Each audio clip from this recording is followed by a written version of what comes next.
नमस्कार. मी आता नेमावर नर्मदा नदीचे जे नाभिस्थान आहे तिथे आलेलो आहे. ओंकारेश्वरवर जवळजवळ 5 तासाचा प्रवास करून मी आता नर्मदेच्या नाभिस्थानावर नेमावर येथे पोहोचलो. माझ्या मागे जे दिसते ते मंदिर पाहत आहात आणि इथे शेजारी भागवत कथा चालू आहे. आणि मी आता नाववाल्यासोबत बोलणं झाल्यावर त्याने मला सांगितलं की तुम्हाला आंघोळ करायची तर डायरेक्ट जिथे देवीचं नाभिस्थान आहे, नर्मदा मातेचं नाभिस्थान आहे, तिथे तुम्ही आंघोळ करा. आणि आता माझा नावाडी विकास मला त्या नाभिस्थानावर घेऊन जातो आहे. आता आंघोळ वगैरे तिथेच करणार आहोत. चला, नर्मदे हर. त्या नावेत मी फक्त एकटाच आहे आणि नावाडी आहे.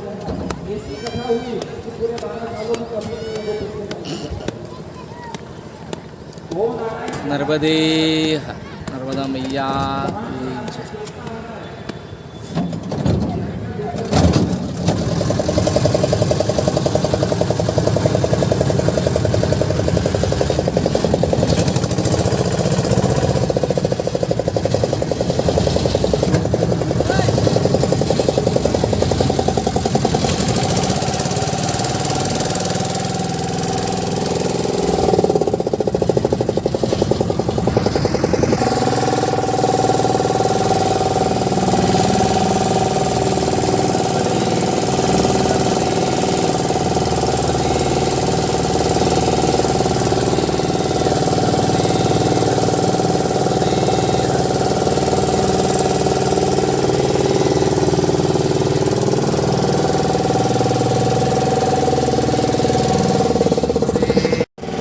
गाव ते अर्धा जाणारा नर्मदा पूल आणि मी आलो आहे. हे आहे नर्मदा मैयाचे नाभिस्थान. तिथे मी जाणार आहे. नर्मदा मैयाच्या नाभिस्थानावर मी आंघोळ करणार आहे छानपैकी. माझे नाव तिथे येऊन पोचलेले आहे. माझे नाव तिथे येऊन पोचलेले आहे नर्मदा मैयाच्या.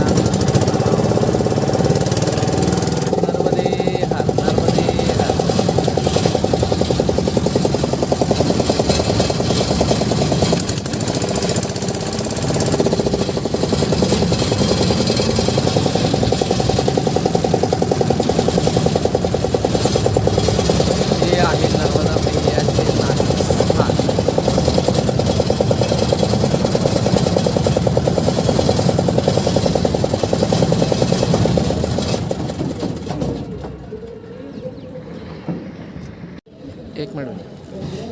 मी आता नर्मदेच्या नाभिस्थानावर पोहोचलेलो आहे. आता मी ते छानपैकी आंघोळ करणार आहे. नर्मदे नर्मदे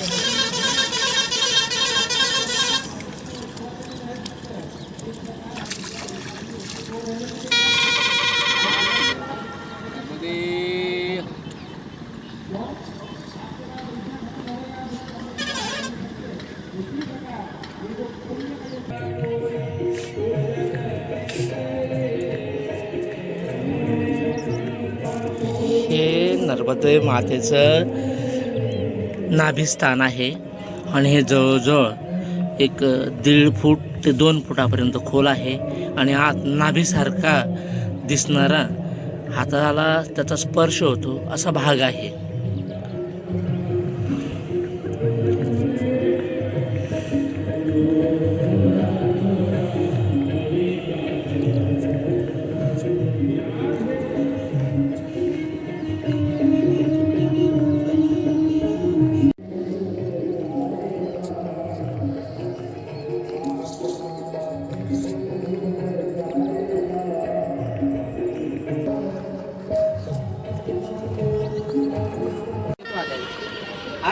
हार नर्मदे हार. ए मैया नर्मदा मैया. नर्मदे हार. छान आंघोळ झाल्यावर आता नाभिस्थानाचं दर्शन घेतलंय आणि इथून पुन्हा नेमावरच्या त्या समोरच्या किनाऱ्यावर जिथे श्रीनाथजींचं मंदिर आहे तिथे मी आता पोचणार आहे. एक छान अनुभव, सुंदर पद्धतीत नाभिस्थानाचं मला दर्शन झालेलं आहे आणि आता मी इथून पुढच्या प्रवासाला सुरुवात करणार आहे. नर्मदे हर.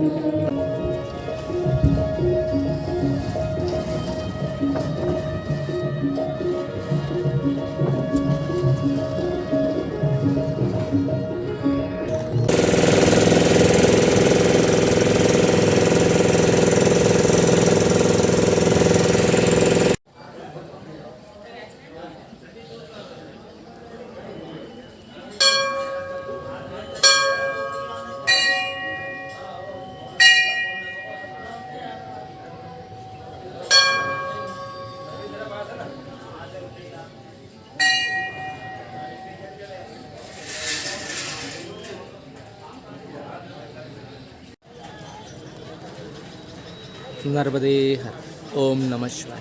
मी आता नेमावरला सिद्धनाथ महादेव मंदिराजवळ उभा आहे आणि आता तुम्ही पाहू शकता